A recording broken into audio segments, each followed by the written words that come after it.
Hola a todos, gracias por acompañarnos en un capítulo más de Detrás y Más Allá de la Ciencia, Behind and Beyond Science México.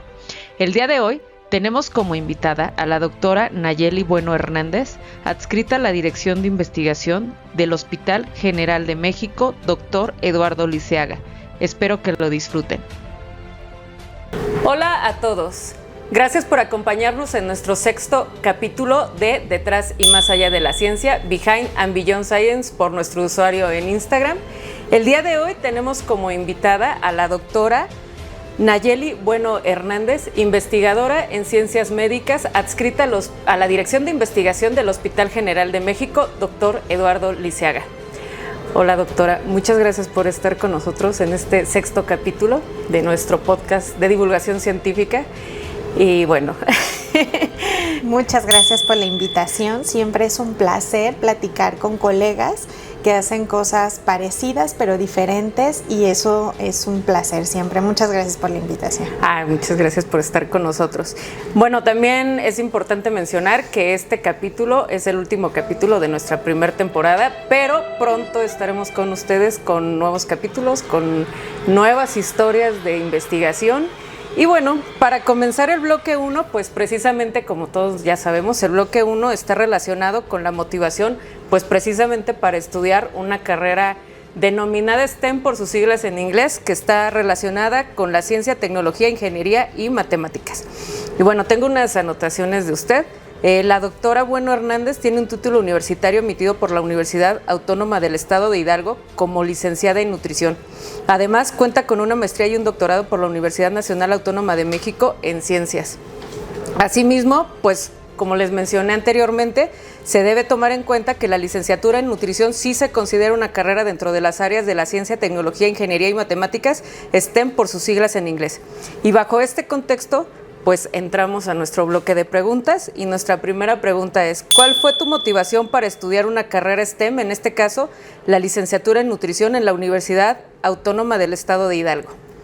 Bueno, pues primero fue por el conocer el mapa curricular. Cuando yo estaba en la preparatoria, la universidad inició por primera vez la licenciatura en nutrición. Estaban sobre la primera generación, y la mía fue la séptima generación, pero nos invitaron a inscribirnos, nos hablaron del mapa curricular, y recuerdo mucho que revisé en internet las proyecciones de la licenciatura, y se hablaba mucho de que era la licenciatura del futuro, por toda la serie de complicaciones relacionadas con nutrición, con síndromes relacionados con falta en la absorción de carbohidratos de manera correcta, lo que en ese entonces se denominaba síndrome metabólico, y todas las enfermedades relacionadas con la alimentación. Posteriormente, cuando entro a la licenciatura, me doy cuenta que sí, que hay muchas áreas, no solo la parte clínica, había comunitaria, servicios de alimentos, y la que más me interesó, que fue investigación. Qué interesante. Bueno, nuestra segunda pregunta es: ¿por qué decidiste definir y dar continuidad a tu formación académica y de investigación en el área de la nutrición clínica? En este sentido, ¿podrías platicarnos algo al respecto de tu maestría y doctorado en ciencias?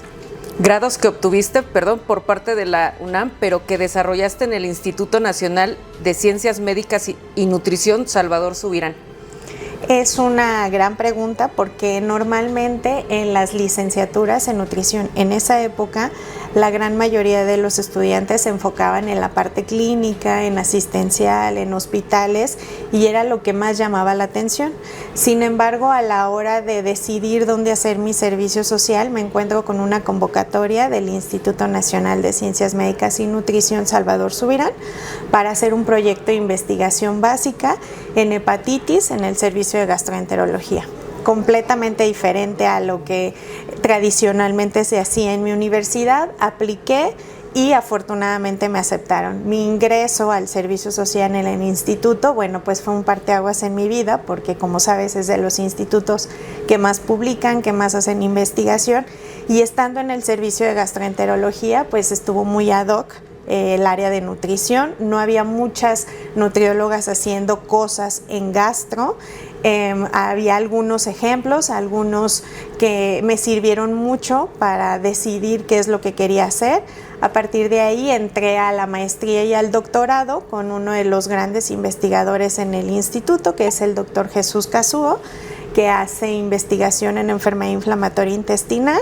Y bueno, ahí no había absolutamente nadie haciendo cosas de nutrición. Empiezo a ir a congresos nacionales e internacionales y me doy cuenta que en enfermedad inflamatoria, una enfermedad autoinmune, la parte nutricional tenía una participación muy importante en el soporte nutricio, el seguimiento de los pacientes y hoy por hoy incluso ya en la etiología de la enfermedad. Las dietas mediterráneas versus las dietas occidentales se ha visto que modulan el sistema inmunológico. Entonces fue ahí que decidí que la investigación era lo mío y que específicamente en enfermedad inflamatoria intestinal quería hacer el doctorado. Después me fui de estancia a Barcelona y ahí, bueno, ya decidí que a eso me quería dedicar toda la vida. Muy bien. Y bueno, nuestra tercera pregunta del primer bloque es, ¿qué es lo que más te gusta de la nutrición clínica? La nutrición clínica tiene la característica principal de que puedes ayudar directamente al paciente. O sea, ves claramente cómo está evolucionando y especialmente en enfermedad inflamatoria o en las enfermedades gastrointestinales puedes ver la diferencia a la siguiente consulta. A veces cuando te dedicas en el área de nutrición a ver soporte para disminución de peso o para enfermedades metabólicas, es un proceso un poco largo, a veces los pacientes suelen desesperarse un poco, pero en enfermedad inflamatoria y en todas las gastrointestinales, a la semana o a las 2 semanas de hacer cambios en tu alimentación, comienzas a ver la diferencia, comienzas a ver los cambios y eso hace que sean pacientes que se apegan mucho y eso por supuesto me atrae o a cualquier profesional de la salud, ¿no? Que veas los resultados a corto plazo. Y posteriormente todo lo que hacemos aquí en el hospital pues lo convertimos en bases de datos para finalmente poder publicar esos resultados y podemos tener medicina a corto plazo e investigación a corto plazo. Muchas gracias, doctora. Bueno, los invito a que se queden con nosotros en nuestro segundo bloque de Detrás y Más Allá de la Ciencia con nuestro entrevistador invitado especial, el doctor Adolfo Pérez García. Nos vemos. La enfermedad inflamatoria intestinal se compone principalmente de 2 enfermedades, la enfermedad de Crohn y la colitis ulcerosa. La evaluación de estas enfermedades requiere un enfoque multidisciplinario que considere la presentación clínica de la enfermedad, el estado nutricional del paciente y sus hábitos alimentarios. Al obtener la historia nutricional es esencial evaluar la composición corporal, los parámetros bioquímicos, la actividad física y las manifestaciones clínicas del estado nutricional. En el año 2025, la doctora Bueno Hernández publicó el artículo Nutrition in Inflammatory Bowel Disease, Strategies to Improve Prognosis and New Therapeutic Approaches, en la entrevista internacional Diseases, donde profundiza de este tema. ¿Sabías que? Gracias por la invitación. Soy el doctor Adolfo Pérez García, adscrito a la Dirección de Investigación del Hospital General de México y voy a tener el honor de continuar con esta entrevista con la doctora Bueno, a quien quiero, primero comunicarles que debido a su experiencia profesional, la doctora Bueno tiene un cargo muy importante como presidenta de los comités de ética e investigación en el Hospital General de México, doctor Eduardo Lisiaga. En relación a esto, vamos a preguntarle a la doctora un poquito más de su participación como presidenta de esta importante función. Quiero preguntarte, doctora, si nos puedes platicar de qué va tu investigación en el Hospital General de México. Ok, pues como lo había comentado en el módulo anterior, mis líneas básicamente son enfermedad inflamatoria intestinal, la más importante, y todas las enfermedades gastrointestinales. Tenemos proyectos de investigación y algunas publicaciones en pacientes que cursan con disfagia, en síndrome de intestino irritable, pacientes que tienen también lo que comúnmente se conoce como gastritis y básicamente dentro de la enfermedad enfermedad inflamatoria intestinal, soporte nutricional, valoración nutricional, y como parte de estas líneas de investigación pues se han venido incorporando cosas como edulcorantes no calóricos, alimentos ultraprocesados. Tenemos algunas publicaciones del efecto de los edulcorantes sobre la resistencia a la insulina, sobre los niveles de glucosa y también sobre la microbiota intestinal. Ahí no lo hago directamente, lo más importante en investigación siempre es colaborar, y la parte de microbiota la hacemos con la doctora Marcela, la hacemos con investigadores de la UNAM, del Instituto Politécnico Nacional, con el doctor García Mena, que es también un referente importante en microbiota intestinal. Entonces básicamente todo lo que tenga que ver con tracto gastrointestinal es en lo que hago más investigación, y dado que el Hospital General de México tiene todos los servicios de atención, bueno, hemos tenido oportunidad de colaborar con el servicio de pediatría haciendo cosas de gastro, con el servicio de geriatría también hemos hecho algunas cosas, y principalmente con el servicio de coloprocto. Pues muy interesante, doctora, no solo por lo que nos cuentas de la importancia que tienen todas estas líneas de investigación, sino porque todo al final se traduce en beneficio para los pacientes, que es lo que nos tiene aquí haciendo labores de investigación, y además destacar que bueno, pues hay colaboraciones institucionales, de lo cual pues es importantísimo también hablar. Nos nutrimos todos a razón de las colaboraciones interinstitucionales, y bueno, pues eso es algo magnífico. Qué bueno que tenemos investigadores como tú aquí en el hospital. Quiero preguntarte si nos puedes dar más detalles de hace rato estabas platicando con la doctora Ana Laura de que tuviste la oportunidad de ir a hacer un estudio al extranjero en Cataluña.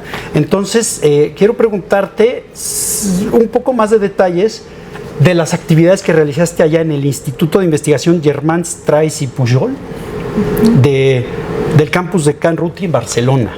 Así es. Durante el doctorado tuve la oportunidad de conocer al editor de entonces la revista de Cronicolitis, y surgió el link. Él hace cosas de enfermedad inflamatoria intestinal, justo, entonces lo platiqué con mi tutor en ese momento, le dije que me quería ir de estancia y accedió. Fue una rotación en donde estuve en el área de digestivo, especialmente sobre enfermedad inflamatoria, pero también haciendo cosas nuevamente básicas. Ellos hacen mucho de genes. En ese entonces empezaba la calprotectina fecal como marcador de inflamación en enfermedad inflamatoria y como marcador para definirlo y para ver el grado de actividad. Entonces estuve colaborando en ese proyecto. También se hacían algunas cosas de microbiota intestinal, expresión de genes que pudieran estar mutados o que cambiara su expresión en los pacientes, especialmente con enfermedad de Crohn. La enfermedad inflamatoria, bueno, comprende enfermedad de Crohn y CUSI. Nosotros aquí en Latinoamérica tenemos mayor prevalencia de CUSI y ellos mayor prevalencia de enfermedad de Crohn. Entonces fue cambiar por completo la línea que teníamos aquí de CUSI para irnos hacia Crohn, y fue algo muy interesante, y justo fue en el instituto donde tuve oportunidad de estar por primera vez en una de las sesiones de los comités de ética e investigación, lo cual en un futuro fue lo que me sirvió para que al llegar aquí al hospital pues me invitaran a participar en el comité de ética en investigación. Claro, pues magnífico, y qué bueno que esa experiencia te pudo traer complementar el conocimiento que ya tenías de una entidad clínica con otra igual de importante y complementaria, ¿no? Así y yo creo que esa es la mejor manera de hacer crecer el conocimiento. Bueno, voy a preguntarte también algunas otras cosas sobre tu trayectoria y sobre lo que has participado en algunos eventos. En el año 2026 diste una plática para la Fundación Mexicana para la Salud relacionada con la microbiota intestinal y el consumo excesivo de antibióticos. Este tema en particular, ¿por qué es importante para la sociedad? Es muy importante, sobre todo porque hasta hace unos años la venta de antibióticos comienza a requerir una receta médica. Sin embargo, por tradición en nuestro país, las personas suelen utilizar mucho antibióticos para cualquier tipo de síntoma y ya no se vende de manera abierta e indiscriminada, pero es común que algunos pacientes sugieran siempre el que se les dé un antibiótico. Eso por un lado. Y por el otro, el consumo de probióticos. Hay mucho consumo indiscriminado de probióticos y se ha visto que esos tienen un efecto sobre la carga bacteriana y se puede desencadenar algo que se conoce como SIBO, sobrecrecimiento bacteriano. Entonces era un poco la idea, plasmar la importancia de disminuir el consumo de probióticos de antibióticos de manera indiscriminada para modificar la microbiota intestinal, pero también hacer hincapié de que el consumo excesivo de probióticos también puede tener un efecto sobre la microbiota y ocasionar disbiosis o sobrecrecimiento bacteriano. Claro, pues todo un reto, porque por un lado está la restricción de los antibióticos, que sabemos que ha traído beneficios, pero por otro está el uso indiscriminado de los probióticos, que va a causar pues un desbalance que a la postre es perjudicial para los pacientes. Entonces, pues qué interesante y qué útil que es que todo este conocimiento se esté capitalizando, ¿no? Y que tú formes parte de él, pues maravilloso, ¿no? Quiero preguntarte también sobre tu participación en el año 2025 en el primer curso internacional de actualización en enfermedad inflamatoria intestinal. ¿Nos puedes decir cómo y por qué surge esta iniciativa y cuál fue tu participación en la misma? Sí, a nivel nacional hay una asociación que se encarga únicamente de ver pacientes con enfermedad inflamatoria intestinal. Cada vez hay más, es una enfermedad un tanto nueva, sobre todo nueva en México. Fue a partir del doctor Yamamoto que ya se empezaron a hacer diferentes clínicas. Aquí en el Hospital General de México, la primera clínica se fundó aproximadamente hace 2 años por ayuda del doctor Jorge de León del Servicio de Coloprocto, en donde colaboro con la parte de nutrición. A partir de esto surge también su presidencia en GAICUM, que GAICUM es la asociación mexicana que evalúa la enfermedad inflamatoria intestinal, y entonces dentro de su presidencia surge la iniciativa de hacer el primer congreso nacional o curso nacional de enfermedad inflamatoria intestinal de manera multidisciplinaria, en donde se abordaba la enfermedad desde el punto de vista básico, clínico, a partir también con una colaboración con los pacientes, con la industria, multidisciplinario sobre todo, y ahí tuve oportunidad también de hablar de esta parte de nutrición y cuál es la participación en los pacientes con enfermedad inflamatoria, que como te decía, es tanto como tratamiento, pero también como etiología de la enfermedad. No, pues magnífico esto del enfoque multidisciplinario, pues es algo que es necesario para encontrar soluciones para los pacientes, estar en una constante retroalimentación desde los pacientes hacia la clínica, hacia la investigación, y entonces pues este tipo de eventos pues lo favorecen, lo facilitan, y pues qué bueno que estás en eso, ¿no? Quiero preguntarte también, desde tu experiencia profesional, si consideras que la alimentación está subestimada socialmente y por qué. Hoy por hoy siento que ya tiene mayor participación. Todavía hay muchas enfermedades, muchas instituciones en donde sí está muy subestimado. De hecho, recuerdo hace 10 años más o menos que empezaba a dar clases en algunas instituciones y buscábamos campo para prácticas en muchos alimentos, que en algunos hospitales, incluso hospitales privados, el servicio de nutrición lo llevaban personas que cocinaban, cocineras o gente que no estaba familiarizada con la importancia de un correcto soporte nutricional.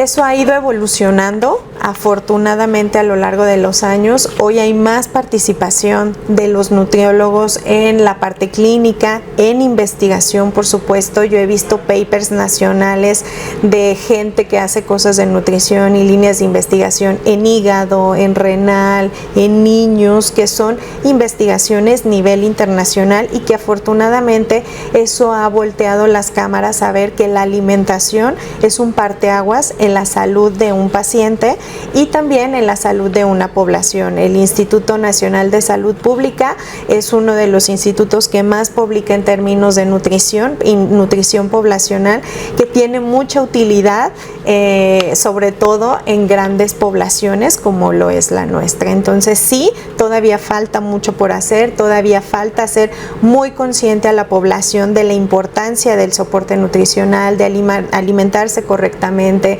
de tener un equipo multidisciplinario con un nutriólogo participando. Sin embargo, me parece que vamos en buen camino. Claro, eso es lo importante, ¿no? Muchas veces podemos pasarnos la vida pensando hay que hacer, pero lo importante es que ya se está haciendo algo y que mejor que pues estemos participando todos, ¿no? Así es. Gracias. Y para terminar con este bloque, quiero preguntarte, desde tu posición como presidenta de los comités de ética e investigación del Hospital General de México, doctor Eduardo Lisiaga, ¿nos puedes explicar por qué son importantes estos comités en la investigación en salud? Es una excelente pregunta y qué bueno que lo podemos abordar, porque a veces como investigadores puede suceder que dejemos un poquito de lado el que finalmente el participante es un papá, es un hijo, es un paciente que está en una posición vulnerable. Y a lo largo de la historia no podemos olvidar que han existido aberraciones, han existido cosas que no debieron hacerse, avanzó la ciencia para bien o para mal, pero hoy es importante que se le dé voz a esos grupos vulnerables. Entonces, desde el Comité de Ética, uno de nuestros principales objetivos es ver que el beneficio a la comunidad científica, al paciente o a la enfermedad supere el riesgo. Eso es el más importante. Si lo que se plantea hacer es un estudio en donde no va a cambiar la ciencia, en donde no vamos a aportar algo novedoso al conocimiento y es en un grupo vulnerable o se va a poner en riesgo a un paciente de manera innecesaria, es un protocolo que no se aprueba. Por otro lado, también se considera qué es lo que los recursos que puede haber en una institución. A veces hay algunas ideas que todo es valioso, pero algunas ideas que tampoco van a cambiar el rumbo de la investigación y eso va a requerir recursos estratosféricos, también eso lo consideramos. Entonces, pero lo más importante siempre es salvaguardar la seguridad del paciente, que no se ponga en riesgo, que no se haga en grupos vulnerables y que no se pierda el sentido de la investigación, que es ayudar, que es aportar algo al conocimiento sin poner en riesgo la vida de una persona o la calidad de vida. A veces no todo implica el que pueda haber daño significativo al paciente. Con que su calidad de vida o con que se siente incómodo en un protocolo de investigación es más que suficiente para que lo rechacemos. Vaya, pues es importantísimo esto que nos comentas y sobre todo pone de relieve la importancia que se le ha dado al aspecto humano en la investigación, que creo que es una línea que tiene que seguir, que tiene que fortalecerse y qué bueno y ojalá que se le dé mucha difusión a que en el Hospital General de México pues trabajamos con estricto apego a todas estas consideraciones humanas y humanitarias y tratamos de hacer nuestro mejor esfuerzo porque esto prospere, funcione y nos traiga una mejor política de investigación. Así es. Muchas gracias, doctora. Yo con esto concluyo mi participación. Muchas gracias. Gracias. Oye, voy a venir.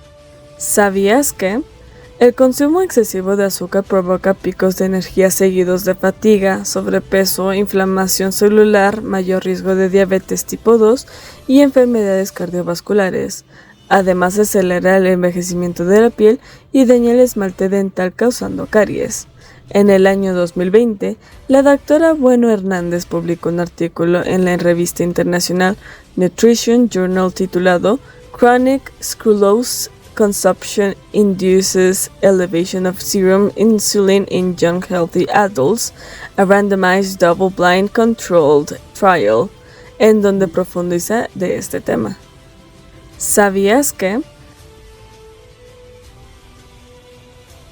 Hola a todos, regresamos con nuestro bloque 3 del capítulo 6 de Detrás y Más Allá de la Ciencia, con nuestra invitada, la doctora Nayeli Bueno Hernández. Bueno, para concluir este capítulo que en lo particular me ha gustado muchísimo, muchas gracias por acompañarnos, doctora. Para mí es un honor, la verdad, y bueno, espero que ustedes también lo disfruten. Para concluir este capítulo, tengo otras 3 preguntas. La primera, ¿cuál es tu nutriólogo o nutrióloga clínico favorito y por qué? La doctora Astrid Ruiz Margain, ella se encuentra en el Instituto Nacional de Ciencias Médicas y Nutrición. Ella es investigador en el área de hígado. Se fue a hacer un doctorado a Alemania y me parece que es la nutrióloga que más admiro, porque además de ser muy humana con los pacientes, siempre está buscando el fortalecer su estado nutricio. Ha hecho muchas políticas en términos de nutrición en el Instituto Nacional. Ha ayudado a que muchos pacientes que por muchos años estuvieron atendidos, pero no de una manera tan objetiva, a que todos tengan soporte nutricio, a que hayan cambiado muchas políticas, y sus publicaciones son muy útiles, son para resolver algo a corto o mediano plazo, y eso a mí me parece muy loable, y además me habla de una persona sumamente inteligente. Entonces ella es la nutrióloga que más admiro. Ay, muy bien. Siguiente pregunta, ¿cuál es tu científica favorito y por qué? La doctora Patricia Clark Peralta. Ella es investigador ahorita está en una posición política, pero ella es investigador en el Federico Gómez. Es la coordinadora de la maestría y el doctorado que yo estudié. Y pues siempre fue mi primer referente como mujer. Es una persona sumamente inteligente, es una persona que se ha dado tiempo para tener familia, para tener una línea de investigación muy bien establecida, y me parece que ha formado una cantidad muy grande de investigadores e investigadoras, sobre todo, que nos ha dado un referente de cómo se debe hacer la investigación, de cómo mantener también un balance, porque a veces es un poco difícil hacer investigación como mujer, ya que también si quieres mantener una familia, una casa, hijos, a veces eso es un poquito complicado por el tiempo que te demanda publicar un paper y demás. Entonces ella ha sido uno de mis referentes más importantes y uno de los ejemplos a seguir más importantes. Además que tiene la línea de investigación en hueso más importante del país, y tiene un grupo que ahorita, que incluso está en una posición política, le está ayudando a continuar con todas esas líneas de investigación. Entonces sí, definitivamente es la científica que más admiro. Muy interesante, sobre todo tocas un tema que, bueno, a nosotras como mujeres pues nos corresponde, y tenemos que tener más políticas, ¿no?, en pro de la distribución de nuestro tiempo y de nuestras ambiciones a nivel personal y profesional. Pero bueno, este tema va muy relacionado precisamente con la tercera pregunta, que es: ¿podrías dedicar unas palabras motivacionales a las próximas generaciones STEM?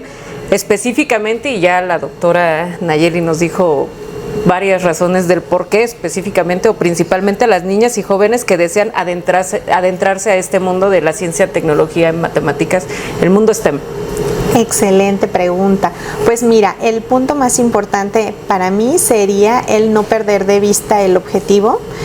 Hacer investigación y dedicarte a esta área tiene un objetivo a mediano plazo, que es ayudar a un paciente de alguna forma, y eso sería 1. 2, hacer las cosas que les gustan.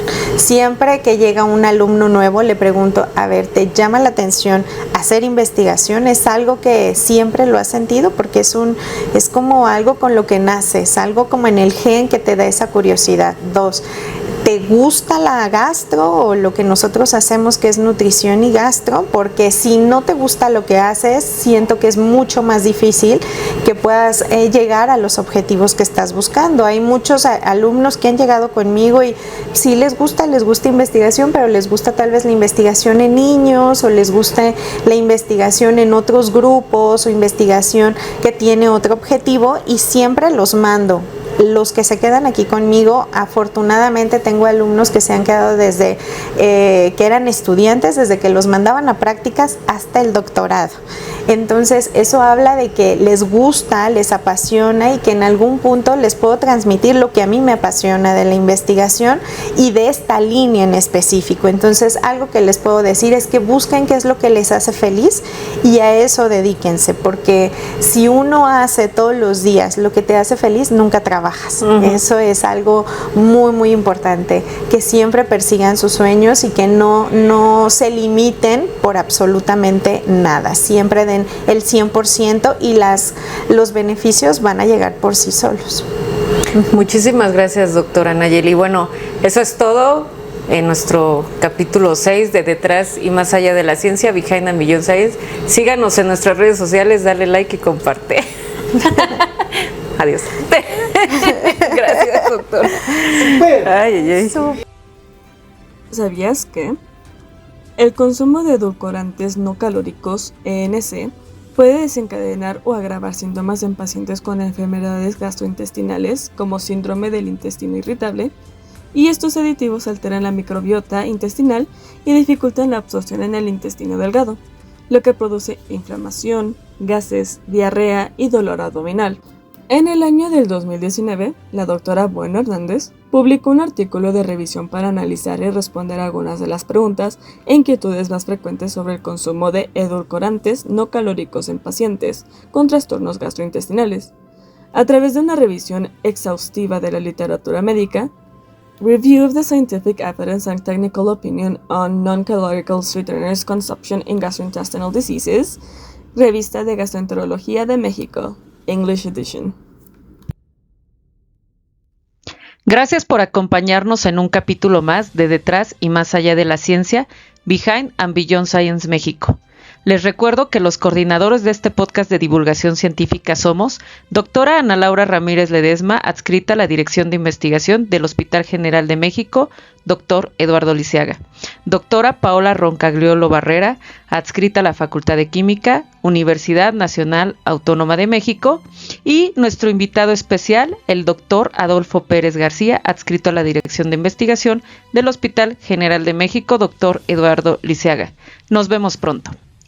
Finalmente, quiero agradecer a nuestro equipo de dirección y producción integrado por la doctora Ana Laura Ramírez Ledesma, adscrita al Hospital General de México, doctor Eduardo Lisiaga; a Jimena García Espinosa, creadora y representante de Fox Graphics; y al maestro en ciencias Esteban Aburto Perdomo, estudiante del posgrado en Ciencia e Ingeniería de Materiales, UNAM.